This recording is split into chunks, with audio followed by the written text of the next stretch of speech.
저희가 이틀 전부터 반지하에 살던 일가족이 숨졌다는 소식 저희가 전해드렸었는데요.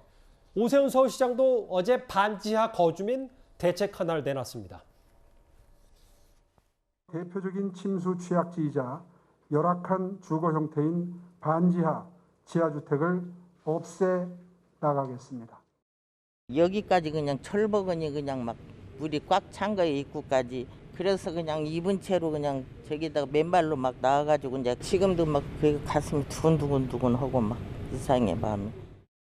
대피 방송 없었지요 그날? 우리 없었어요. 그냥 당연히 집에들 다 있었지. 대피고 뭐고 물이 이렇게 들어도. 장비라든가 이런 것들이 충분치 않은 부분이 결국은 이런 상황을 만들지 않았는가. 이 폭우 피해가 특히 저소득층, 반지하에 사시는 분들에게 유독 더 많이 집중이 돼서 안타까운데 일단 서울시가 내놓은 대책, 반지하 주택 없애겠다. 10년에서 20년 유예 기간을 두고 순차적으로 퇴출하겠다. 세입자가 나간 뒤에 비거주용 용도로 전환을 유도하겠다라고 얘기를 했는데 이걸 두고도 여러 얘기가 있습니다. 이현정 의원님. 이게 왜냐하면 물론 취지는 좋은데 이게 유예 기간을 둔다고 해서 이게 현실적인지 이 부분 때문일 것 같아요. 그렇습니다. 뭐 지난 아마 기생충 영화를 보면 거기 이제 반지하가 나오지 않습니까? 세계적으로 대한민국의 반지하라고 해서 영어로도 사실은 알려져 있는 주거 형태인데요. 전국적으로 한 30만 가구가 있습니다. 여기 서울에만 한 20만 가구가 넘게 반지하 가구가 있죠. 이게 원래 출발은요. 박정희 정부 시절에 당시에 이제 방공호 개념으로 이제 이 건물에 지하층을 만드는데 이게 이제 주거 공간으로 사용이 됐습니다. 예. 이제 그러다 보니까 이 서울 같은 경우만 하더라도 20만 호 정도면 신도시 하나 정도 되는 급이거든요. 그때 많은 분들이 여기에 이제 거주를 하는데 주로 이제 저소득층이나 이런 분들이 이제 사실 거주를 하게 되죠. 이게 사실 원칙과 현실에 대한 저는 문제라고 봅니다. 왜냐하면 원칙적으로 보면 이렇게 이제 지금 이 수해 피해나 이런 데 치명적일 수밖에 없어요. 왜냐하면 이게 지금 비가 오면 이 문도 못 엽니다. 그리고 이 탈출하지도 못해요. 방충망 때문에. 이제 그렇게 위험스러운 곳인데, 근데 이게 여기 거주하는 분들 같은 경우는 일단 집값이 싸기 때문에 이제 거주하는 거 아니겠습니까? 그리고 이분들 같은 경우는 왜 위에 살고 싶지 않겠습니까? 어쩔 수 없이 사시는 거거든요. 근데 지금 서울시에서 이제 원칙적으로 이 지하에 사고가 많이 나니까 없애겠다는 이야기를 한 것인데, 예. 그렇다면 과연 그럼 여기에 살 수밖에 없는 분들은 앞으로 어디에 살아야 될 것인가? 이 부분에 대한 저는 이야기를 해야 된다고 봐요. 이게 그럼 예를 들어서 뭐 임대주택을 짓는지 해야 되는데 사실 서울 지역에 왜냐하면 이게 서울 중심가에 있는 이런 지하주택이거든요. 여기 계신 분들이 서울에 일자리를 다 갖고 계신 분들이란 말입니다. 그럼 이분들이 서울에 일자리를 계속 유지하려면 계속 여기에 뭐 임대주택이나 이런 데 살아셔야 되는데 이것에 대한 대책은 어떻게 할 것인지 과연 이게 그냥 반지하주택을 없앤다고 해서 없어질 수 있는 문제인지 그러면 주거 형태가 어떻게 이제 해야 되는 것인지 이게 참 인위적으로 될 수 없는 문제거든요. 그래서 이런 부분도 꼼꼼히 좀 검토를 해서 시행돼야 될 문제인데 이게 일단 안전 문제만 가지고서 반지하를 없앤다? 과연 이게 호응을 받을 수 있을지 솔직히 의문스럽습니다. 수치를 한번 저희는 확인을 해봐야 될 것 같아요. 2년 전 기준으로 전국에 32만 가구의 반지하 가구가 있는데 서울이 20만 가구, 서울 전체 7.3%입니다. 특히 정 의원님, 이번에 안타까운 신림동 사고가 있었던 관악구를 포함해서 관악구와 동작구의 반지하 가구가 집중이 되어 있기 때문에 이게 단순히 뭐 정책으로 바꿀 수 있는 유예기간을 준다고 해도 어느 정도 현실성이 있는지 뭐 오세훈 시장도 고민해야 될 테지만 정부, 왜냐하면 윤 대통령도 이걸 좀 고민해야 될 것 같거든요. 저는 사실 어릴 때 제가 반지하에 살았기 때문에 예. 살아봤기 때문에 제가 알거든요. 그러니까 이제 항상 그 비가 올 때를 대비해서요. 비가 오면 일단 그날은 잠을 못 자요. 물을 다 퍼서 밖으로 이제 내보내야 되니까요. 그리고 대부분 그 비가 오지 않을 때라도 늘 축축해요. 그러니까 늘 그 바퀴벌레랑 같이 살아야 돼요. 그다음 햇볕이 잘 안 들어오잖아요. 햇볕이 잘 들어오질 않죠. 그다음에 낮에도 불을 켜야죠. 불이 없으면 깜깜해서 사실은 예. 이 글자가 보이지가 않으니까요. 이제 그런 곳이 사실은 서울에 굉장히 어려운 동네에 많이 있었습니다. 달동네라고 불리워지는 곳에도요. 근데 이제 재개발, 재건축으로 인해서 서울이 이제 많이 바뀌었습니다. 그런데 아직 지금 미처 재개발, 재건축 안에 들어가지 않는 동네 일부에 저는 있다고 보거든요. 예. 근데 사실 반지하가 그때 살 때는 어쩔 수가 없는 게 좀 가격이 싸잖아요. 전세값이.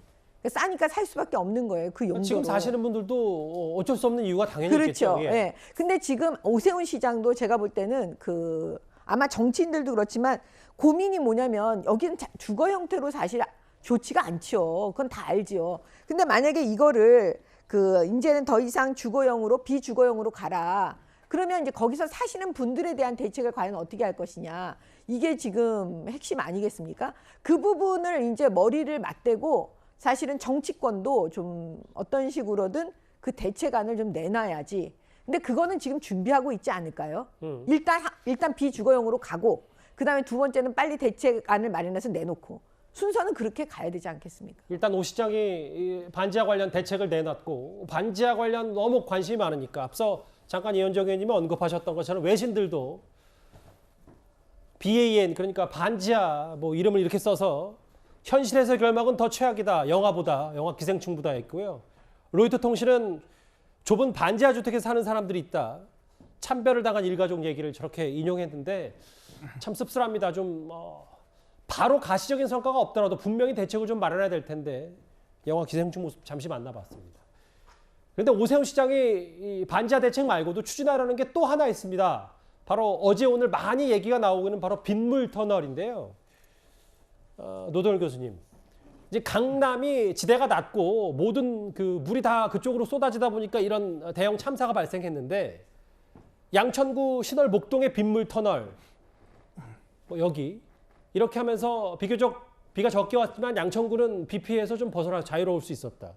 그리고 일본 도쿄의 이 외곽 방수로 이런 부분들을 좀 오 시장이 들여다보겠다, 한번 뚫어보겠다, 뭐 이런 각오가 확실한 것 같아요. 그러니까 2011년도에 이제 오세훈 시장이 재임할 때 한번 물난리가 났었지 않습니까? 이번과 비슷한 강남역 쪽에. 그래서 당시에 이제 강남역과 뭐 여러 군데 서울의 7군데의 그런 대수로를 이제 추진하기로 계획이 잡혔었던 것 같습니다. 근데 박원순 시장이 되면서 백지화됐다는 거거든요. 근데 무조건 백지화됐다고 해서 비난만 할 건 아니고 이번과 같은 비가 100년 만에 한 번 있는 거라는 거 아니겠습니까? 예. 근데 100년 만에 한 번 있는 그 비 대비를 위해서 엄청난 그 몇 조 원의 투자가 이루어진다면 정말 가성비가 안 나오는 정책이라고 할 수 있거든요. 그런데 이번에 보니까 한 번 이와 같은 폭우가 쏟아지면 어마어마한 피해가 나고 인명 피해가 나고 그렇기 때문에 이 부분은 정말 뭐 자세하게 여러 가지 뭐 비용 대비 편익 이런 것들을 좀 따져봐야 되겠지만 앞으로 기후 변화가 점점 심각해지고 이런 폭우가 점점 더 자주 있을 것 같고 예. 한다면 반드시 추진해야 될 정책이라고 생각합니다. 그렇기 때문에 물론 국비 지원도 있어야 될 것 같고요. 예. 서울시에서도 우선적인 정책으로 반드시 추진해야 될 것 아닌가 싶습니다.